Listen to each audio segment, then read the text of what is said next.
sejahtera pemirsa budiman, selalu bahagia setiap jumpa saudara di Dimensi Iman Kristiani.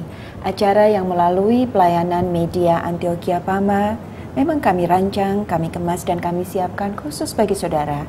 Guna gali setiap pertanyaan, cari semua jawaban dalam keseharian kehidupan kekristenan kita. Saudara, topik yang akan kita angkat hari ini adalah bagaimana bertemu Tuhan. Dan untuk itu sudah hadir bersama kita kedua narasumber kita, Leo dan Carly. Shalom Leo. Shalom Bu Anis, shalom para pemirsa. Senang bertemu Anda kembali dalam Dimensi Iman Kristiani. Shalom Carly. Shalom Bu Anis, shalom juga buat semua pemirsa di rumah. Saudara, tentu saja seperti biasa hadir juga bersama kita untuk membantu kita mengejar setiap pertanyaan, membantu kita untuk menggali semua jawaban. Bersama kita, Pendeta Bigman Sirait. Shalom Pak Bigman. Shalom Anis. Saudaraku yang kekasih, selalu menyenangkan ketika kita memikirkan tentang sebuah kebenaran dalam perspektif yang pas tentunya. Komprehensif, dipertimbangkan, apa kata Alkitab, kenapa ada A, kenapa ada B, apa konteksnya, bagaimana seharusnya. Nah, kali ini kita berbicara sesuatu isu yang seringkali didiskusikan, tapi dalam pemahaman apa? Bagaimana bertemu dengan Tuhan? Sebuah pertanyaan menarik, bukan? Walaupun kadang-kadang kita pikir, kok itu dipertanyakan? Kan gitu. Karena ada selalu pengakuan orang yang agak ekstra terhadap hal itu. Tapi mana yang betul sebetulnya? Apakah kita mendengar, melihat dia secara utuh? Mari kita bicarakan.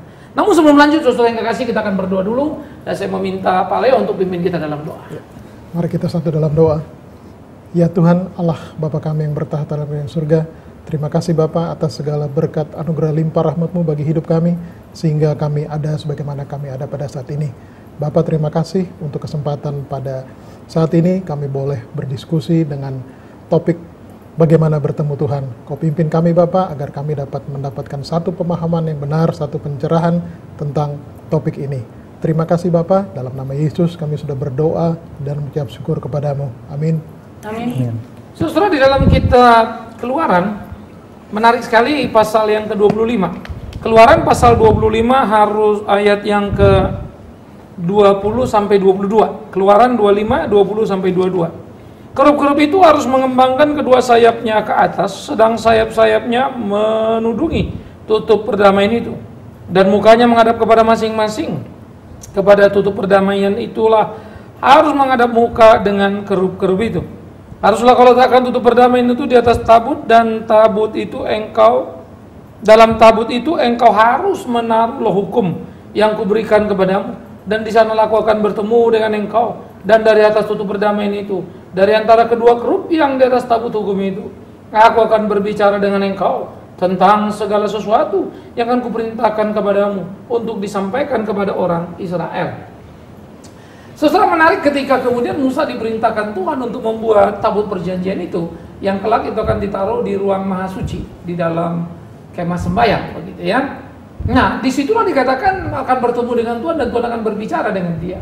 Tetapi kalau membaca ini jangan buru-buru saudara berpikir Musa cuma bertemu di situ. Lah, sebelum kerup itu dijadikan, toh Tuhan sudah berbicara dengan dia, bukan? Sehingga ada satu pergerakan yang tadinya ketemu Tuhan directly, sekarang menjadi ketemuan dengan Tuhan dalam satu situasi yang dibentuk. Itu kemah sembahyang. Sebelum ada kemah sembahyang juga sudah ketemu. Di padang gurun ketika Musa pertama kali dipanggil Tuhan, dia juga ketemu, kan begitu ya. Nah, jadi mesti menyadari ini satu progresif dalam perkembangan. Jadi jangan juga saudara nanti buru-buru di gereja kita bikin tabut perjanjian gitu ya, disinilah ketemu Tuhan gitu kan. Nah, harus hati-hati. Atau seperti banyak kita membuat satu kamar doa, lalu merasa di situ kita bertemu Tuhan. Lalu kalau nggak di kamar doa, doanya gimana? Nah, kamar doa tentu menolong kita, hanya untuk khusyuk, tidak ada kegiatan lain. Ya kita punya kamar ekstra, ya kenapa tidak, kan gitu ya. Tetapi kan ketemu Tuhan tidak dilokalisasi. Nah, itu harus hati-hati. Mundur lagi ke belakang, kemudian kita melihat bagaimana Adam bertemu dengan Tuhan. Dan ketika Adam berbuat dosa, Tuhan datang, dia menyembunyikan dirinya. Lalu Tuhan berkata, mengapa kau bersembunyi? Ya, apakah kau makan buah itu? Rupanya Adam ketakutan. Lucu sekali kalau kita pikirkan lagi, masa si Adam bisa ngumpet dari Tuhan? Dia berusaha bersembunyi. Masa Tuhan nggak tahu kan begitu? Kenapa Tuhan mesti tanya? Nah, itu sudah memberikan gambaran kepada kita. Pertanyaan Tuhan adalah pernyataan sebetulnya. Keterpisahan Adam dari Tuhan karena dia menghindar. Dan yang kedua, persembunyian Adam adalah sebuah kebodohan. Mau lari dari Tuhan, gimana ceritanya?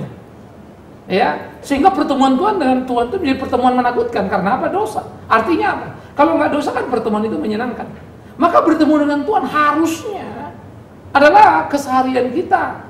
Di dalam tiap desak napas kita bersama-sama dengan Tuhan. Sehingga itu bukan sesuatu yang temporary.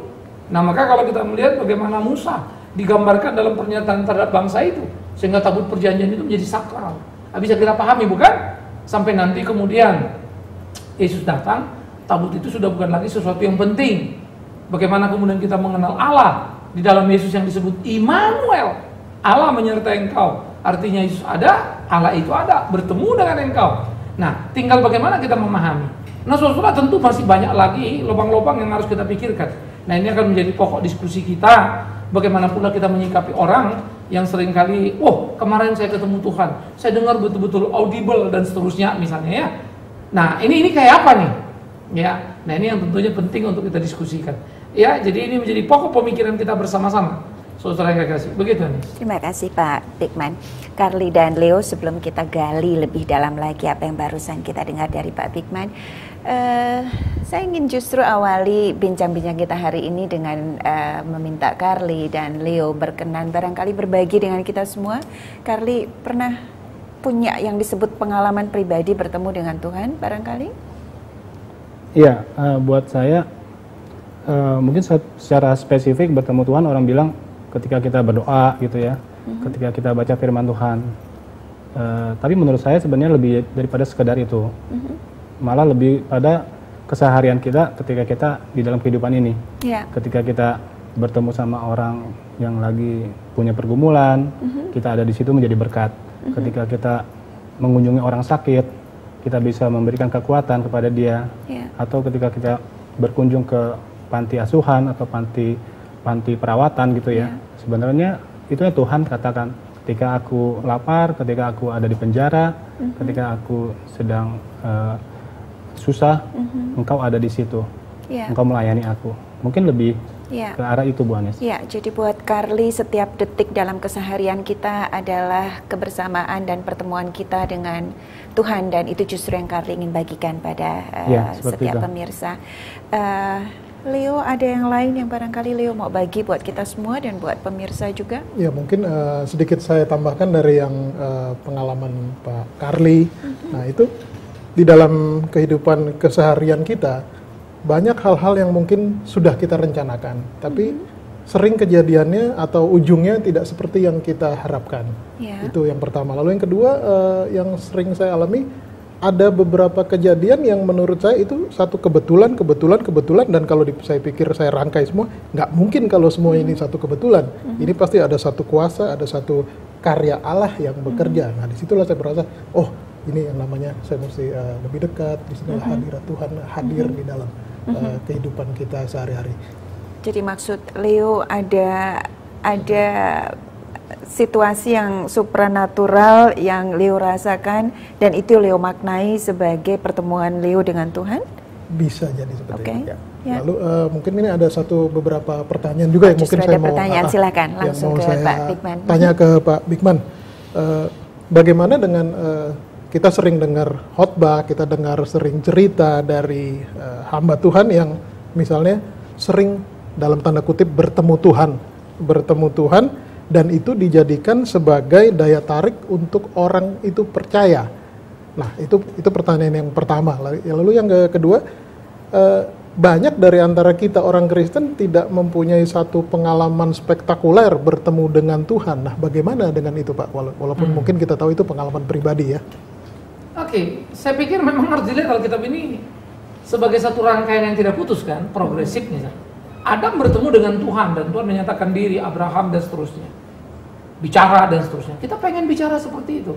Saya pikir itu kerinduan yang aneh sekali.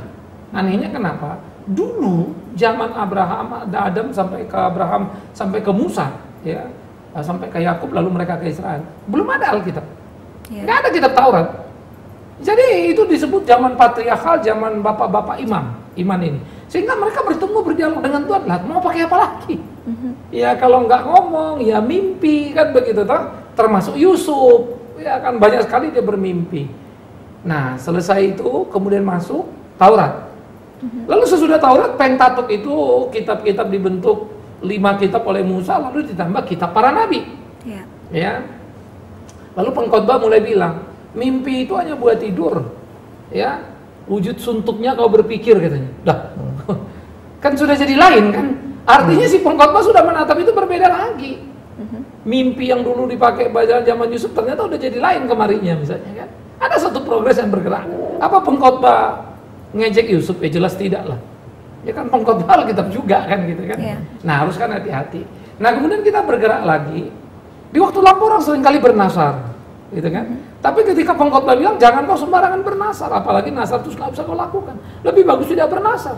Karena toh Tuhan tidak berbelas kasihan padamu hanya karena kau bernasar, atau membencimu karena kau tidak bernasar. Masa sih Tuhan nggak tahu siapa kita? Apa hebatnya kita iming-iming janji sama Tuhan, baru Tuhan bertindak. Tapi di waktu lampau bisa dimengerti, karena mereka belum punya petunjuk yang jelas. Sekarang kan kitabnya nambah nih. Nah sekarang kita di PB, Injilnya komplit, surat-surat komplit, mau apa lagi? Ya kan? Kan jadi lucu kalau kita ngarapkan mimpi dalam bertemu Tuhan. Loh, lalu ini Alkitab buat apa? Kan sudah sempurna. Jangan ditambah, jangan dikurangi. Kalau ini nggak cukup masih perlu mimpi, sama saja saudara merendahkan Alkitab. Itu satu asumsinya kan. Yang kedua, kalau kemudian bertemu itu dimonopoli oleh hamba Tuhan tertentu, saya ketemu Tuhan kemarin misalnya. Seperti yang saya katakan di depan, lo kemarin sebelumnya nggak ketemu. Terus habis ketemu pisah. Bisakah saudara hidup satu waktu, 1 detik tanpa Tuhan? Tanpa bersama dengan Tuhan? Kan nggak mungkin bisa dong. Ini kan asumsi yang jadi sangat-sangat rawan sekali. Nah cuma kita ini memang orang-orang mistis sih ya. Jadi kalau dukun itu kan, kalau kita datang mau berdukun itu kan dia baca sama dia kan, ketemulah katanya Tuhan atau apa entah apalah itu. Pokoknya dia ketemu kan, dipanggil dulu kan gitu. Sesajen itu kan manggil, lalu yang dipanggil ini datang. Kalau Tuhan orang Kristen gitu, maafkan saya, itu bukan di Alkitab. Ya ada orang agama Kristen gitu ya silakan saja. Alkitab nggak begitu. Karena Tuhan bilang aku menyertai kamu sampai kesudahan zaman. Nggak ada lengahnya. Nah makanya Immanuel, Allah bersama dengan kita. Jadi prinsip pertama harus dipahami, bagaimana Alkitab bergerak secara progresif. Ada nggak mimpi? Ada zaman Yusuf dulu. Ya. Ada nggak kemudian Tuhan menyatakan diri audible? Ada zaman Abraham dulu. Di PB ada nggak? Ada zamannya siapa? Paulus. Pertobatan ekstra. Tapi Petrus nggak pernah dengar begitu loh. Harus hati-hati dulu kan. Apakah kemudian Petrus lebih rendah tingkatnya dari Paulus? Harus hati-hati kan. Nah, kalau kemudian Yohanes bagaimana? Yohanes di Patmos beda lagi dalam case penulisan Alkitab itu. Bukan pertemuan dalam seperti Paulus yang menjadi titik pertobatan. Beda lagi kasusnya kan. Tapi penyataan yang kemudian dituliskan oleh Yohanes menjadi kitab yang kita pahami, kitab Wahyu. Begitu. Ya Pak Bigman, saya ingin pastikan bahwa kita memahami dengan benar. Berharap bahwa kita punya pengalaman pribadi dengan Tuhan. Lalu jadi salahkah itu Pak Bigman? Itu yang pertama barangkali. Yang kedua, betul kita barangkali di zaman ini punya petunjuk yang jauh lebih lengkap ketimbang mereka yang hidup pada masa lalu. Tapi apakah Alkitab lalu mengatakan karena itu Tuhan lalu tidak lagi berbicara secara pribadi atau tidak akan pernah lagi ada pengalaman pribadi dengan Tuhan? Saya pikir itu pertanyaan yang tidak terlalu pas dalam pengertian gini. Salahkah saya berharap saya bertemu dengan Tuhan? Lu kok aneh sekali. Emang kamu nggak ketemu Tuhan? Emang kamu nggak kenal Tuhan sampai berharap ketemu Tuhan? Pertobatan adalah kesukaan yang paling besar. Maka mindset ini harus diluruskan dulu. Kita mesti berharap ketemu Tuhan. Lah kalau kamu berharap ketemu Tuhan artinya apa? Kamu tidak bersama Tuhan. Tidak bersama. Kalau kamu terpisah dari Tuhan, kok kamu bisa hidup? Saya juga bingung. Harus dipahami dulu kan. Sehingga harusnya kita menyadari pertobatan adalah pengalaman pribadi bersama dengan Tuhan. Dan hari-hari kita adalah perjalanan bersama dengan Tuhan itu. Nah, kesalahan kita adalah pengalaman pribadi selalu kita terjemahkan spektakuler. Nah, ini yang jadi masalah. Tabrak mobil nggak mati gitu ya. Malah mobilnya rongsok. Saudara puji Tuhan, Tuhan menyertai saya. Saya ketemu dia tabrak mobil, mobilnya hancur. Saya nggak apa-apa. Loh. Waktu kamu napas, waktu kamu jalan, kamu sama siapa? Masa sama setan sih? Kan tidak. Nah, mindset ini harus dibereskan ini. Jadi jangan berpikir pertemuan dengan Tuhan itu adalah spektakuler, lalu pengalaman pribadi. Padahal pertobatan itu sangat personal. Perjalanan hidup sangat personal. Pribadi semua kan? Perjalanan hidup saya beda dengan Anis, beda dengan Leo, beda dengan Carly. Saya nggak perlu berharap apa yang terjadi dengan kalian bersama dengan Tuhan terjadi dengan saya, karena kita punya keunikan masing-masing. Itulah kehebatan, kekaguman kita kepada Tuhan, karena memelihara kita dalam keunikan kita itu. Dia tidak membuat semuanya itu sama gitu kan. Kalau bertemu Tuhan artinya kamu jatuh nggak apa-apa, dari lantai 50 malah lantainya jebol, kamunya keluar bangun gitu kan. Itu nonton film kan gitu. Tapi Pak Bigman, acap kali kita dengarkan ya Leo, Carly, orang mengatakan bahwa, atau bukan hanya orang lain, mungkin kita sendiri juga pernah mengalami itu, Leo dan Carly, saat dimana kita begitu merasa kedekatan kita, saat dimana kita dengan mudah berlinang air mata dan merasakan dengan jelas kasih Tuhan pada kita. Dan ada saat lain dimana kita begitu mudah disibukkan oleh hal-hal yang lain yang bisa dikatakan Nah, duniawi. sebelum lanjut, ini penting. Begitu mudah kita disibukkan oleh hal-hal lain, kita lupa penyertaan Tuhan. Sebuah peristiwa mengingatkan kita, Tuhan menyertai kita, termasuk dalam kelupaan kita. Kalau dia nggak sertai kita di kelupaan kita itu, habislah kita. Nah, sayangnya, kelupaan tidak kita sadari, malah bilang, waduh, puji Tuhan, aku ketemu Tuhan di sini. Loh, bukannya nangis, malu tuh. Dari kemarin juga Tuhan sertai kamu. Mestinya kan Tuhan ampun. Kau datang, kau nyatakan luar biasa, kemarin aku lupa, kan begitu kan? Tapi sekarang lucu jadi nada kemenangan. Kadang-kadang saya pikir-pikir, ya, ini kan udah salah berat. Kemarin kamu disertai Tuhan, kamu lalai loh. Lupa dia menyertai kamu. Kamu abaikan itu. Nah sekarang kemudian, ketika kamu mengalami sebuah peristiwa lalu bilang, aduh Tuhan menyertai saya. Emang kemarin enggak? Nah inilah mindset mesti diluruskan. Karena itu sebab dikatakan, hidup orang Kristen itu, Paulus kan bilang, hidupku Kristus, mati untung. Maka penyertaan Tuhan bukan cuma dalam suka, dalam duka. Kesimpulannya kalau untuk seperti penjelasan Bapak itu berarti bertemu dengan Tuhan berarti untuk orang percaya all the way, Pak. Oh yes. Kalau 1 detik saja, Petrus kan pernah ingatkan, hati-hati. Iblis seperti singa mengawal. Sedetik saja kamu tidak bersama Tuhan habis. Faktanya yes, kan kita seringkali lalai toh. Hidup kita seringkali kita sesali. Duh, kenapa gini? Kenapa begini itu ya? Kenapa aku begitu ya? Kita nyesel kalau malam kan? Seharian kita bikin. Karena mindset tadi. Makanya kalau sadar penyertaan Tuhan, kita jaga diri. Berbuat itu, Tuhan gak suka ini. Jangan lakukan. Tapi ketika tidak, lalu kita lakukan. Lalu Tuhan datang. Wah, saya ketemu Tuhan. Loh, kemarin ketemu siapa, bro? Begitu kan? Tapi bisakah Pak Bigman lalu kemudian kita menganggap linangan air mata itu, rasa sedih itu dan sebagainya itu melulu sekedar emosi belaka, karena sebetulnya Tuhan Maha Hadir, Tuhan ada di mana-mana dan kita tidak pernah lebih dekat atau kurang dekat dengan Tuhan pada dasarnya. Kita nggak bisa bilang itu, karena tidak perlu kita menjadi orang Kristen untuk menangis. Ya, nonton film India, apalagi lagi sedih-sedihnya, nari-nari, ya nangis kita. Apalagi tuh mere jahe muter-muter begitu ya, jahe-jahe campur ini jadi bandrek misalnya kan. Waduh, nangis kita. Iya, mereka kan paling bagus perannya. Nangis itu kan natur. Iya, nonton film lawak lucu-lucu, ya kita ketawa. Natur kan. Nah, apakah kalau orang ketawa sukacita? Sebaliknya apakah orang menangis kemudian menjadi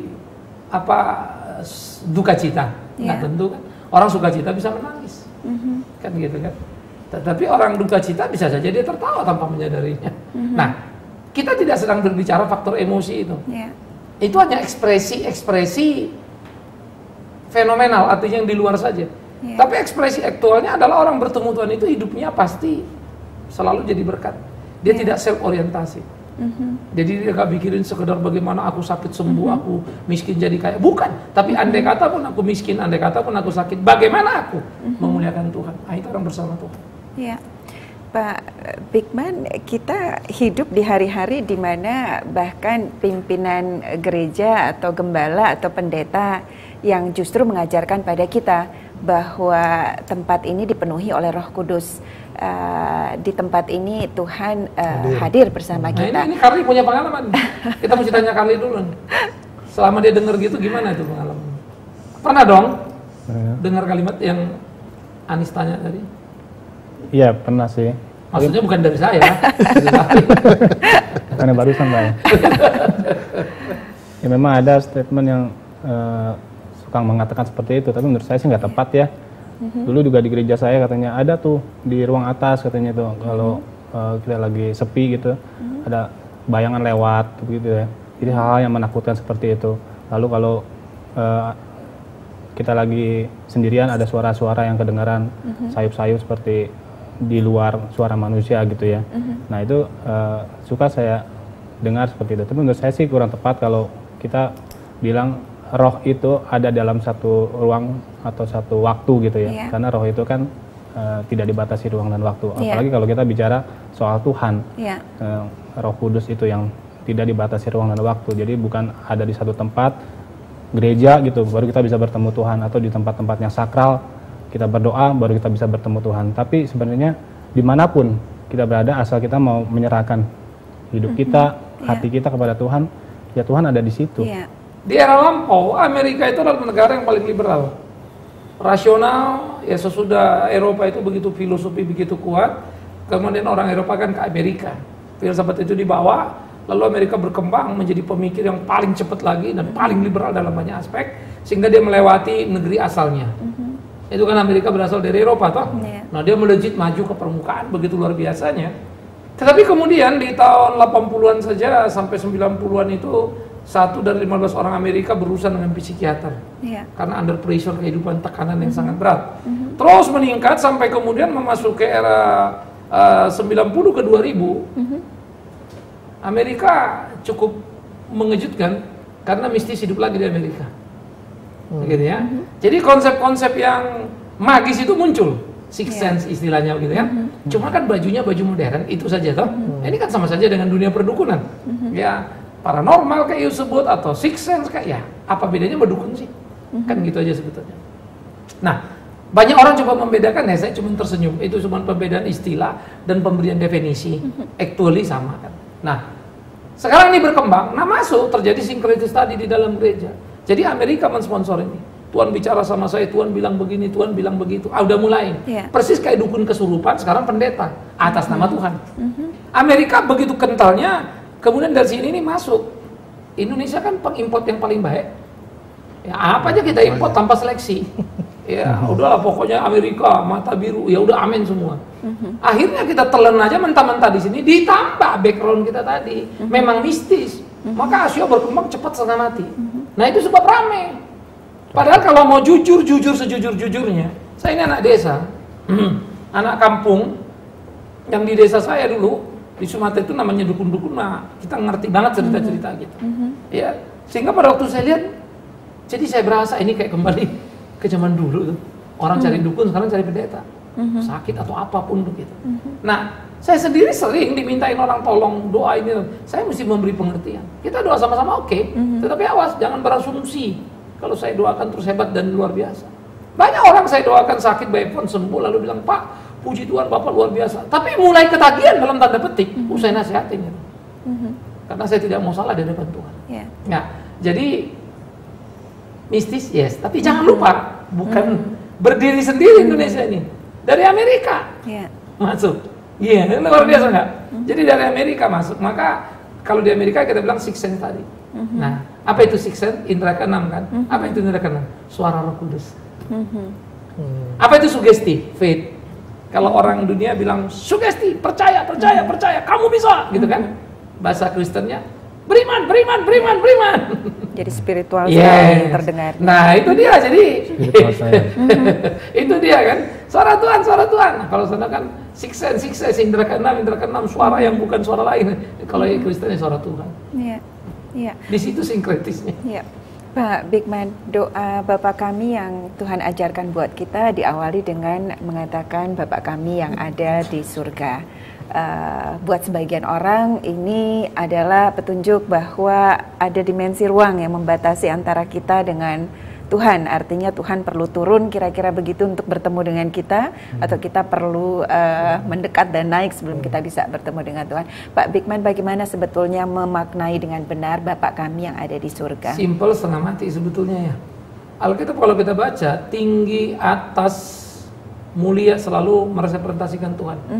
Bawah, bumi selalu merepresentasikan setan. Gitu ya. Maka dikatakan kalau binatang anam itu yang kita baca itu di Alkitab, maka keluarlah dari laut, keluarlah dari bumi. Lalu itu pasal 13, 14 yang nanti, maka dari surga turunlah. Dengan segera itu kita melihat kontrasnya. Ya, makanya lucu ketika bicara 6 orang ketakutan, padahal itu cuma setan saja. Tapi entahlah orang Kristen, saya juga nggak ngerti. Nah, ini kebanyakan perdukunan jadi campur aduk semua.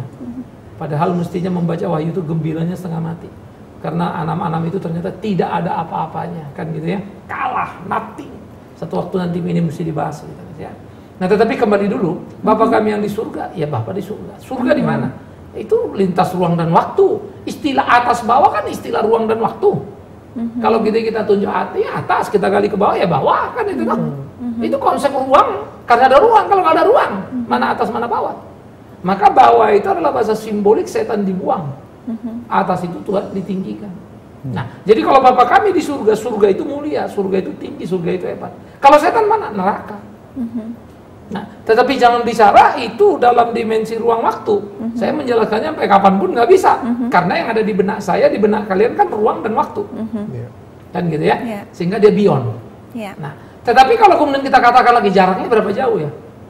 Saya suka lagu itu, dia hanya sejauh doa. Sebelum kau katakan dia sudah ngerti, deket banget. Gitu. Iya. Pertanyaan terakhir barangkali karena waktu kita terbatas sekali, Pak Bigman. Faktanya adalah hingga hari ini masih saja ada wacana di dalam wilayah gereja dan dipercaya oleh sebagian jemaat bahwa Tuhan menampakkan diri pada kita. Kalau Carly tadi cerita katanya dalam bentuk bayang-bayang dan sebagainya. Kemudian di perjanjian lama memang kita tahu, Pak Bigman juga sudah ajarkan pada kita tadi serba sedikit bahwa Tuhan menampakkan diri dalam berbagai bentuk, api, angin, bahkan manusia juga. Tuhan menjelma menjadi manusia. Pak Bigman, tidakkah akan pernah lagi Tuhan tampil dalam bentuk yang demikian? Itu yang seharusnya kita percayai atau itu yang harus kita hati-hati maknai? Kalau kamu sudah SMA, masih perlukah kamu SMP? Sama sekali nggak perlu. SD, TK, makin nggak perlu tuh ya. Ayolah kita berkembang. Kan dulu Tuhan menyatakan diri, kitab belum ada. Sekarang Tuhan menyatakan diri dengan sempurna dalam Yesus. Mau minta apa lagi? Jadi berarti kalau kamu berharap lagi ngeliat begitu ya sama aja saya mau mengatakan ya berarti Yesus belum cukup bagimu. Kan jadi gawat tuh ya. Bagi saya sih cukup. I know. Thanks God kan gitu ya. Sehingga itu harus diperhatikan. Nah yang kedua, melihat Tuhan adalah kemuliaannya, bukan Tuhan utuh. Karena Alkitab juga bilang tidak ada yang bisa melihat Tuhan mati. Musa bertemu tentu kemuliaan Tuhan. Maka seringkali nyatakan di awan, tiap api atau apa dan segala macam. Ya, tabut itu pun bukan Tuhan ada di situ. Itu kan mistis banget itu ya. Tetapi itulah pemahaman di waktu lampau, butuh sebuah fenomena kasat mata untuk bisa percaya. Itu progres tadi. Nah sekarang kita sudah punya Yesus Kristus Tuhan kita. Immanuel artinya apa? Allah beserta kita. Saudara pemirsa, setiap kali kita mengira kita sudah mengenal Tuhan dengan benar, kita sudah mengerti ajarannya dengan benar, dan setiap kali Tuhan ingatkan kita ada begitu banyak hal yang barangkali kita belum pahami dengan benar. Itu sebabnya tetap setia jelang setiap episode Dimensi Iman Kristiani yang memang kami rancang, kami kemas dan kami siapkan khusus bagi saudara. Saudara, kita syukuri iman Kristen kita minta Pendeta Bigman Sirait pimpin kita akhiri jumpa kita. Menarik kalau kita berpikir bertemu dengan Tuhan karena selalu menggoda. Tapi hati-hati, jangan sampai latar belakang berpikir yang salah membuat saudara menjadi lari dari Alkitab yang hidup itu. Alkitab sudah menceritakan tuntas. Berbicara tentang Tuhan, iman yang konkret, bukan perdukunan. Hati-hati. Semoga saudara mengerti dan bijak untuk memahami ini.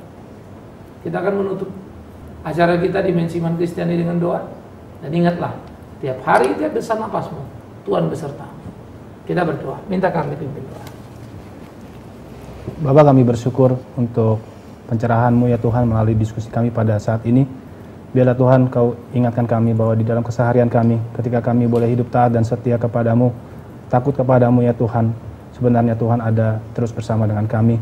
Dan kami boleh menjadi terang-Mu ya Tuhan, menjadi garam dan dunia, menjadi berkat bagi banyak orang. Terima kasih ya Bapa, di dalam nama Tuhan kami Yesus Kristus kami berdoa. Amin. Amin.